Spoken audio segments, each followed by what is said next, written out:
I've been wrestling with the brake pad replacement I did on my Honda for a couple of weeks now. I thought I had cured the brake drag issue with a thorough cleaning last time out, and the brakes were good for a few rides, and then the drag returned. The grind up front wasn't as bad as it was before, but there was still a problem out back. Your motorcycle disc brakes work by forcing hydraulic pressure behind the piston that pushes the brake pad against your rotors. When dirt gets trapped between the seal and the piston, or the piston has a carbon deposit stuck on the outer body, this binds against that seal and restricts the piston's movement. My latest diagnosis of the problem was from the rear caliper, which by far is the easiest one to rebuild. It's just a simple 2-piston caliper with an open or floating side opposite the pistons, which makes access easy and the piston removal pretty much a breeze. A quick search on YouTube showed a number of examples of removing pistons from exactly this type of caliper, but when it came to rebuilding the Nissin one-piece front calipers, there was silence. I could not find a usable example of piston extraction for my multi-piston one-piece calipers. The only front caliper extraction I did find on YouTube was for a set of Brembos, which are 2 pieces that bolt together. And this makes servicing super easy. Frustrated by my brake drag issues and the lack of a quality video for these calipers that do not separate to make piston removal easy or fun, I decided I would rebuild all the pistons and document the process for you. So I started removing brake fluid from my bike and then the calipers. Now I ordered almost $1,000 in brake components for this VFR. New pistons, seals, springs, pins, bolts. It amounted to 2 boxes of components that were critical to the job and added up very quickly when you have 12 brake pistons up front and 2 out back. There are a number of aftermarket options for these items, and they probably would have cost a lot less. I just trust that OEM parts fit perfectly 100% of the time and didn't want to repeat or have another issue as spring was coming and I wanted to put some serious miles on this bike. So get comfortable as we rebuild the brakes on my VFR 1200, which shares virtually all the same components as a Goldwing GL 1800 and has some shared pistons and seals with the CRF 125, Honda ST 1100, and even the CB 1000R. If you have a Honda or any Japanese street bike, you'll want to watch and keep this video handy for when you need to rebuild your brakes.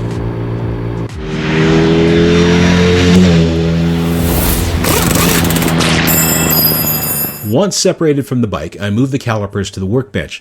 Now, I left the pads in place up to this point. Just remember that .4 brake fluid and painted surfaces are not compatible, so be sure to clean up any spills caused when you remove the calipers. When it came to removing pistons, now there was a couple of suggestions I found online to show how to remove pistons from calipers, and as I mentioned, none of them really worked for the single piece up front caliper we're dealing with here. One suggestion I found involved building a static replica of the bike's hydraulic brake system on a workbench, because we all have extra master cylinders and handlebars lying around. Okay, maybe I do, but this was really time consuming and made too much of a mess to be practical. This video showed us how to use a pair of pliers to remove pistons. Yeah, don't do that. There are tools designed to assist in getting the piston out, and I opted for this not so cheap in price Motion Pro Caliper Piston Extraction Tool. But this is only good if the pistons are free moving and somewhat extended. If your pistons aren't budging, then here's a real solution you can use. First up, go ahead and use some mineral oil or penetrating fluid on the pistons and the outer seals. Now we're going to thoroughly clean the calipers and replace the seals so there's zero issue of contamination. By liberally applying some sort of external lubricant and pushing the pistons back into the bores, removal will be much easier. Second is to understand how the multi-piston caliper works. Now, when I say multi-piston here, I'm referring to calipers with pistons that are opposite each other and not just more than one in a row like our rear caliper. One side of the caliper is going to align with the brake fluid input or brake line banjo bolt. The other side will align with the fluid bleeder valve. Now, we're going to work with one side of the caliper and then the other. We're going to use compressed air to move our pistons, but we need to remove the piston that is furthest away from either the banjo bolt hole or the bleeder hole first, once you determine which side you're starting on. After that, we work our way back towards the piston closest to the hole we started with, removing one piston after the other. Now, when working with compressed air, I want to provide you with a serious warning. The force generated inside your brake calipers by compressed air can launch the piston or break your fingers if they're in the wrong place. So stop and pay attention. I've dialed the pressure at the hose down to around 80 psi from the tank regulator valve. This is still enough pressure to cause a great deal of bodily harm if your fingers are in the wrong place or the caliper's not set on the bench properly. I'm not just jamming the air nozzle into the caliper and then hitting the air. I leave a gap between the air nozzle and the caliper before activating the nozzle and letting some air out. Then slowly move the nozzle into the caliper banjo bolt hole or bleeder valve hole, depending on which side I'm working on. I'm also holding the piston, or pistons, closest to the hole that I'm applying the air pressure to. Now finally, this is critically important, the opposite side bleeder valve or banjo bolt hole is fully removed, so any air that crosses over to the other side of the caliper can escape and not force the pistons out, crushing your fingers. Now, you may want to, and by all means, you can extract the pistons just using compressed air. If you want to save the pistons and reuse them, I suggest extending them just far enough to use the Motion Pro tool and then finish removal by hand. This way they don't hammer against the opposite piston or anything else. In most cases, you can reuse your brake pistons. Now, in my case, I'm replacing as many pistons as I could get from Honda. 4 pistons, however, I could not get, and they were either no longer available or were back ordered indefinitely. Replace any piston, though, that is discolored, chipped, scratched, or otherwise not 100% smooth. Only reuse pristine pistons and save yourself from having to repeat this job much sooner than you'd like to. Once the piston that is furthest away from the bleeder hole or banjo bolt hole is removed. So what I'm doing here is I'm going up and blocking off with my finger. You need to reach into the cylinder that piston came out of. Put your finger up against the fluid passage port to restrict some airflow. We are extracting the middle piston here. So I'm still holding the piston that's closest to the banjo bolt or bleeder screw hole, whichever one I'm applying air to. Again, you want to gently apply compressed air pressure. Move down and repeat for the last piston. The good news is this time you don't have to hold the pistons in place, just plug that fluid port hole in the middle piston you just removed. Do the same for the opposite side and all your pistons are now free from the single piece caliper. Hey, if you're learning something and like this video, be sure to give it a thumbs up and share it with your forum or subgroup. And if you haven't subscribed to Rod Rides and Wrenches, be sure to get off your and hit that sub button. It literally costs you nothing, and it's highly likely, if not an absolute certainty, that there's another video on the channel or one that's in the works that you're absolutely going to love or need in your near future. I'm going to make him an offer he can't refuse. Using a small pick tool, you can remove the seals. Now, there are 2 per piston, an outer dust seal and an inner compression or brake fluid seal. Once this is done, you can start cleaning up the pistons that you want to reuse. Be sure to inspect them for burrs, scoring, chipping, anything along those lines, and clean up the calipers while you're at it. For the pistons here, they have some hard carbon on them.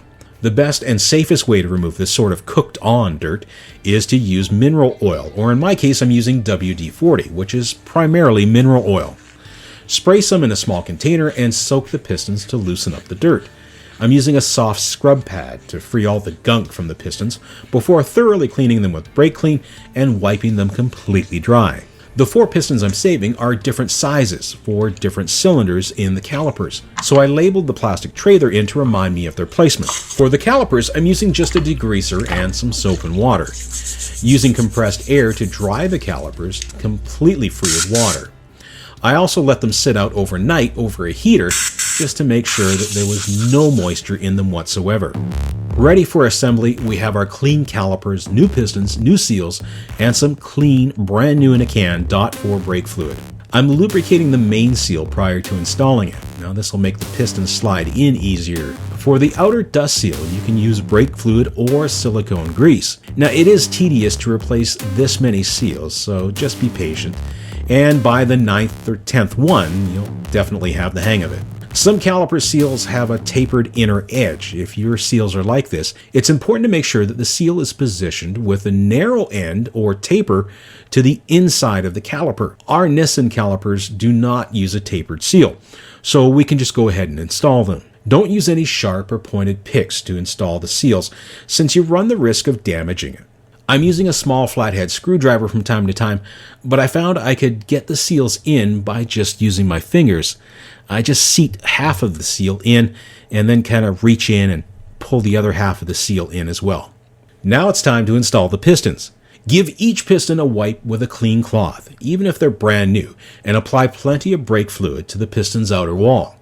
The piston will go in with the top first and the hollow end facing out towards the brake pads. The rear pistons are updated on this VFR. Here you can see the difference between the old ones and the new ones. Now I'm not sure if this is just an update or if these old pistons I removed from the rear caliper were aftermarket, but I know that going with OEM gets you the latest part number and has never failed me. Set the piston in the cylinder bore and push firmly. The piston should slide down with just a little resistance, but it should slide in fairly easily. If it's not going in, remove and reset. Your piston may be at an angle in the cylinder bore. Also, your bike may have different size pistons for different locations on the caliper, like the left side of this Honda. Make sure that you've got the right piston going into the correct hole. Once you have your pistons installed, you can go ahead and reinstall the calipers on the bike. Set your slide pin torque values and then bleed out your brake's hydraulic system. Because this bike was completely drained of brake fluid, it was a real chore to get bled. For some tips on bleeding your hydraulics, I have a 1-minute short that's coming up after this video. One final point on installing the front calipers that I missed in my last couple of videos was to properly set them on the rotors. You do this by leaving your front caliper bolts loose and elevating the front wheel off the ground. Rotate the wheel, and then by applying the front brake, lock the pads on the rotors. Now hold the brake on, and quickly make your way around to put some tension on the caliper bolts. Don't let go of the front brake until all 4 caliper bolts are nice and snug. After you have them snugged up, you can release the brake and torque the caliper bolts to spec. Don't forget to like and share this video, and click on that short video about brake bleeding coming up next. Thanks for watching, and be sure to ride safe.